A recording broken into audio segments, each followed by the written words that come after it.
La película comienza con un grupo de soldados miembros de Umbrella que llegan a Raccoon City en medio de un brote zombie, donde la misión de estos es rescatar a ciertas personalidades importantes de la corporación. Entre estos soldados se encuentra Dylan, que sin demasiada información al respecto recibe órdenes de tirar a matar a civiles si las cosas se descontrolan, mostrándonos una vez más la crueldad y los intereses oscuros de Umbrella. Como era de esperarse, algunos soldados son heridos e infectados, excepto Dylan y uno de sus compañeros. Ambos reciben la orden directa de sus superiores de no solo aislarlos, sino también de eliminarlos, si se convierten en una amenaza. Luego estos se convierten inevitablemente en zombies y se desarrolla una disputa, porque Dylan no está de acuerdo, pero su compañero sin titubeos les dispara a todos, hasta que se queda sin municiones, y al cargar su fusil, es alcanzado por una mordida, y al final, en una escena muy triste, a Dylan no le queda otra opción de matar a su compañero, mientras le suplica por favor que lo ayude, marcando de por vida a Dylan,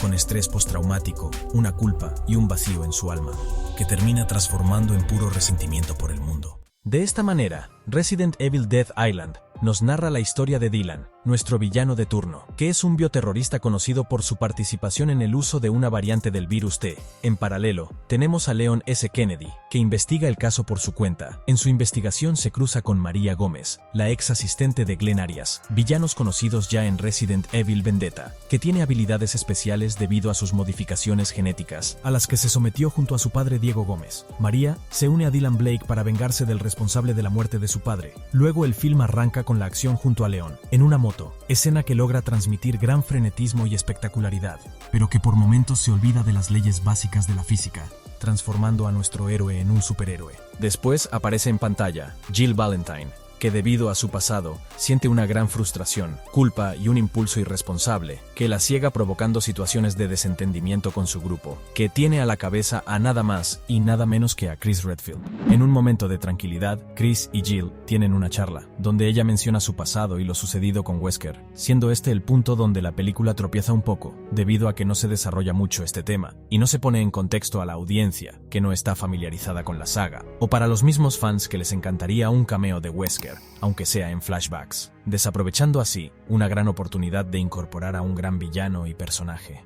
Luego Chris también menciona a Pierce y cómo este dio su vida por él, manifestando una reflexión profunda sobre la muerte, pero que a Jill mucho no le importa, ya que según sus propias palabras, ella no tiene tiempo para sentimentalismos. De a poco se suma Claire Redfield y Rebecca Chambers, en sí todos investigan el caso y se reúnen en un punto determinado del film. Las investigaciones llevan a un patrón, y este patrón nos lleva directo a la prisión de Alcatraz. Los protagonistas llegan a la isla y después de un nuevo brote zombie inesperado, se dan cuenta que esta vez las cosas son diferentes. Las personas infectadas no fueron mordidas, y sus transformaciones son mucho más rápidas. Jill se separa del grupo y se cruza con Leon y su sarcástico sentido del humor. Ambos se enfrentan a un grupo de Likers acuáticos, descubriendo posteriormente que Alcatraz es una base creada para destruir al mundo infectándolo con una cepa de una variante del virus T a través de unos drones mosquitos, controlados por Dylan y María. La trama es algo más que visto en Resident Evil.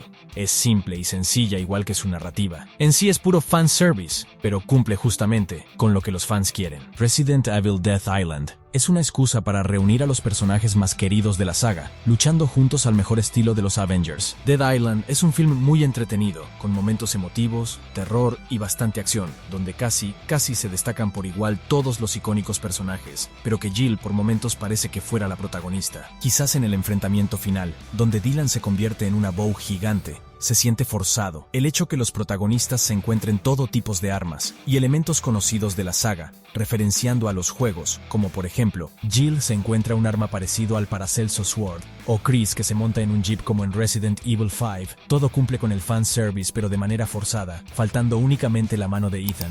En cuanto respecta a las animaciones, estas son muy buenas, destacándose aún más en las escenas de acción. Lo lamentable quizás es que solo Jill tenga el mismo diseño de imagen de los videojuegos, mientras que los demás mantienen su imagen, que no es mala, pero son las mismas de las películas anteriores o de Infinite Darkness. Hubiese sido genial ver las mismas caras de los videojuegos. En cuanto a nuestra querida Rebecca Chambers, si bien la mayoría sabemos que nunca se destacó en fuerza y en combate, su participación es muy pobre, y solo se justifica al final del film, donde aparece convenientemente con las vacunas que salvan a nuestros héroes, que exageradamente provechoso para la trama, creo rápidamente y justo llevaba consigo. Y por último tenemos la pelea entre María y León. A pesar de que María es una especie de supermujer debido a sus modificaciones genéticas y tener fuerza sobrehumana, no puede con León y muere atravesada con una barra, desaprovechándose un personaje que podría haber dado una pelea más espectacular, pero lamentablemente muere de una manera torpe y simple.